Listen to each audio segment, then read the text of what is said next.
Hi, welcome to another episode of PSDtv. I'm your host, Alex Paulton. Today I got friend of the show and buddy of mine, Skip Ashton from Silicon Labs. And of course we're going to talk about the Internet of Things, the cloud, all this massive stuff out there. That's what we're here for, right? So you and I keep having these conversations. So yeah, well, it's a constantly moving target.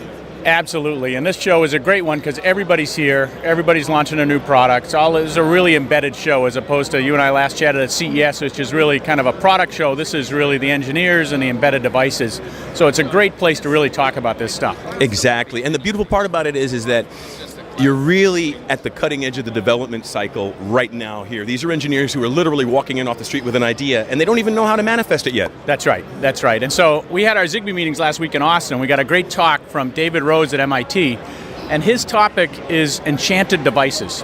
And so his point is, we're trying to make devices that you can interact with in the way you feel is appropriate.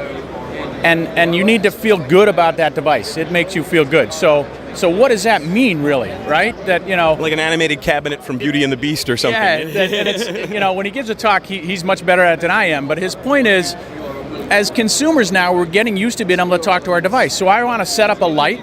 I think I should be able to pull my phone out and talk to my light and say, hey, I wish you were a little redder. Why don't you follow the circadian rhythm a little bit at night, make me wake up a little bit until it's bedtime, then I want you to go dark.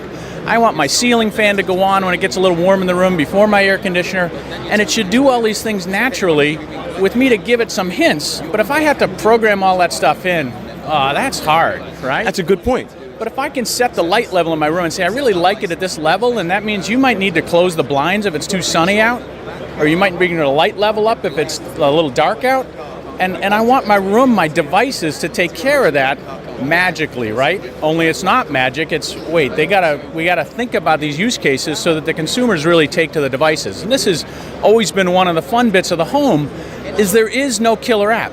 Yes, right? yes. And so the killer app is that you can interact with the device the way you want to, right? You might decide a door lock is what you really needed because you want to walk up to your door and have it unlock. Mm-hmm. Other people might say, I don't trust that, I don't want that. But when I open my door, I wish my hall light would come on if it's dark out.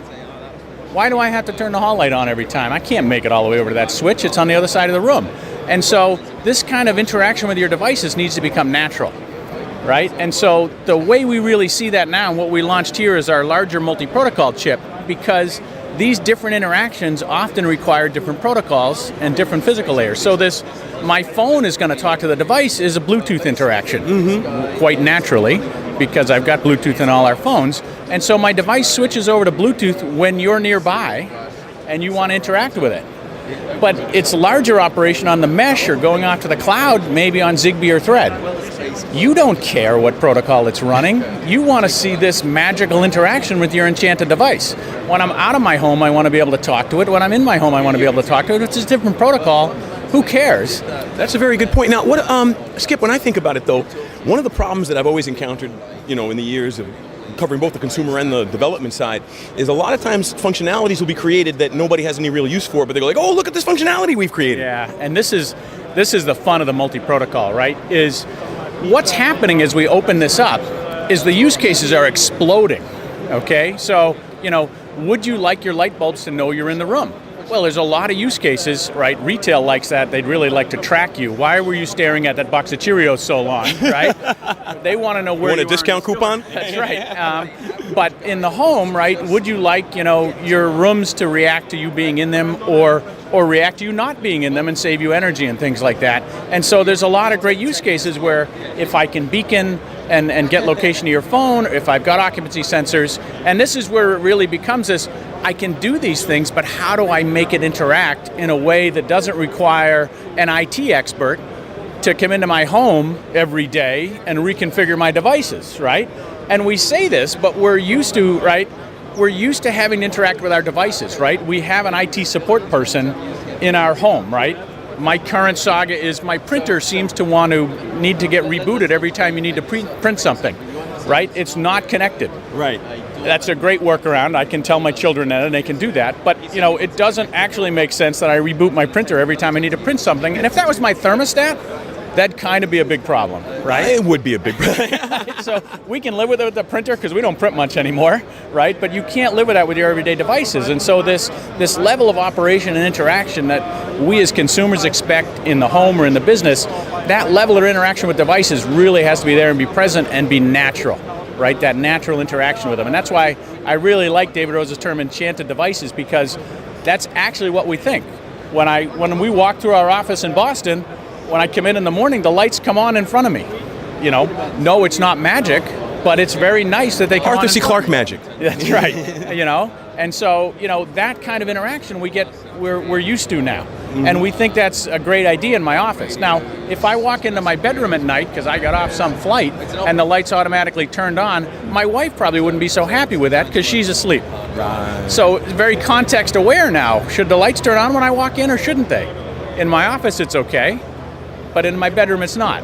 Conditional. It's conditional, right? And so letting a user set it up easily is something that really has to happen. And so we see this multi-protocol as a great way to enable many of these use cases. And our customers are this is real world, right? This is the use cases, how to make it easier for people to interact so that they look at that device and say, I have to have that. Exactly.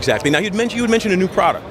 Yeah, so we launched our next generation of the EFR32 product. So it's got 1 mega flash, which really allows us to do these multiple protocols at the same time. So we can do Bluetooth and proprietary for these legacy proprietary devices that have longer range or things like that, or we can do Bluetooth and Zigbee, Bluetooth and Thread.